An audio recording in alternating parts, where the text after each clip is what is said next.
All right, let's just jump right in. We're going to talk about a feeling we all know so well, that tiny digital paper cut we get dozens of times a day. It's that moment a website asks for your permission and your brain just gives up.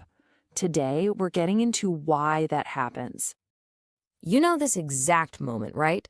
That little box slides in asking about cookies.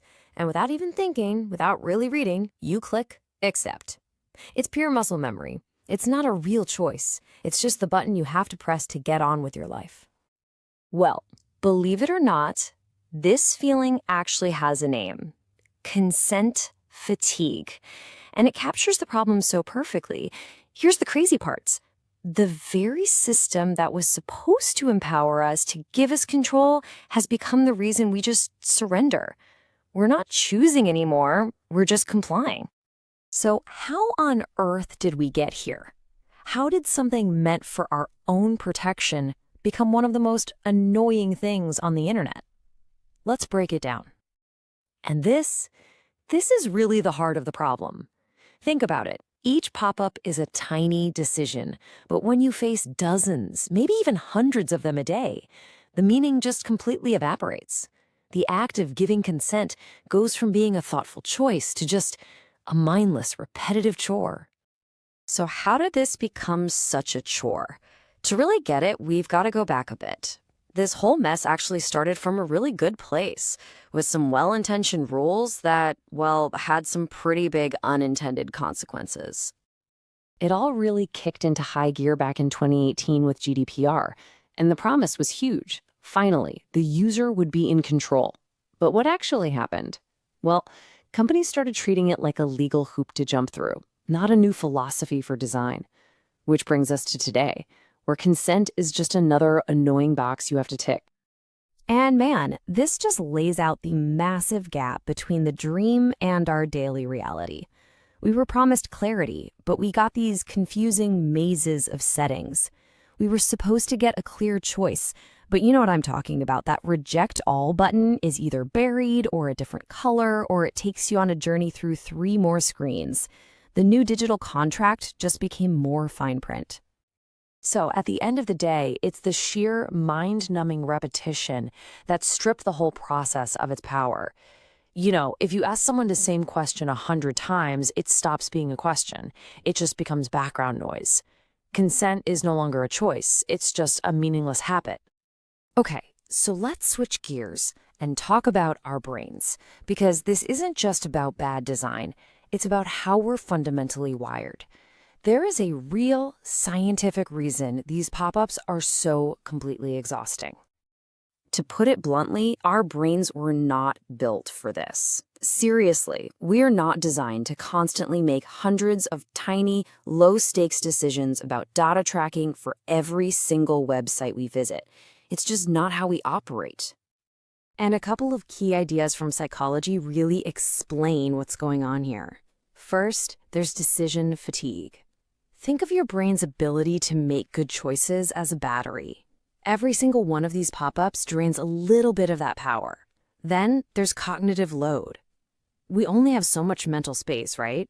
These requests just eat up that bandwidth, leaving less brain power for the stuff you actually want to do. So you might start to think, well, maybe it's my fault. If I just cared more about my privacy, if I wasn't so lazy and just read the policies. It's a natural thought to have. But let me be absolutely clear here. No, it is not your fault. This is a system failure, not a personal one. The entire setup was designed without any consideration for how human attention actually works. Blaming the user is missing the point completely. Okay, so if the system is broken, what do we do about it? Well, here's the good news. We can fix it. And the solution isn't more pop-ups. It's about a total shift in thinking, from trying to force clicks to actually earning our trust. And I really love this way of thinking about it. This fatigue we all feel, it wasn't an accident. It was designed, whether intentionally or not, by a series of choices. And that means we can make different choices. We can actually engineer for relief. So, what does that actually look like? Well, it boils down to a few really simple ideas. First, be contextual. Ask for something only when you actually need it. Second, keep it simple, like one clear sentence, not a wall of legal text. Third, make it conversational. Remember my choice and let me change my mind easily. And last, and this one is huge, be honest. No tricks. Let's make this super practical. Instead of that generic banner the second a page loads, why not wait to ask for my location until I actually click on Find a store near me? And instead of hiding the no thanks button, just make yes and no look the same. It's not rocket science. It's just about respecting people's attention. And you know what? This isn't just some theory. This shift is already starting to happen. Some of the biggest names in tech are already starting to build a better future, one that doesn't rely on annoying us until we give in.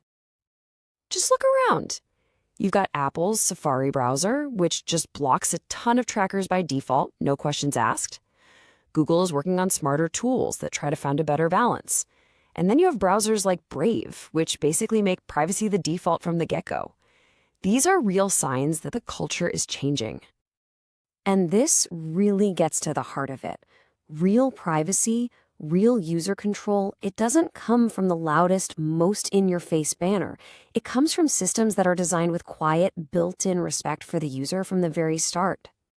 There's a quote from the source material that just nails this. The future isn't about exhausting people into clicking yes. It's about designing with empathy, with a little restraint, and treating a person's consent like it's actually something valuable, not just a hurdle to clear. And maybe that's the whole answer right there. When we stop bombarding people with all these meaningless choices, the moments we do ask for consent might actually matter again. By asking for it less, the yes we get will mean so much more. It's a simple idea, but it's one that could fundamentally change our entire relationship with the digital world.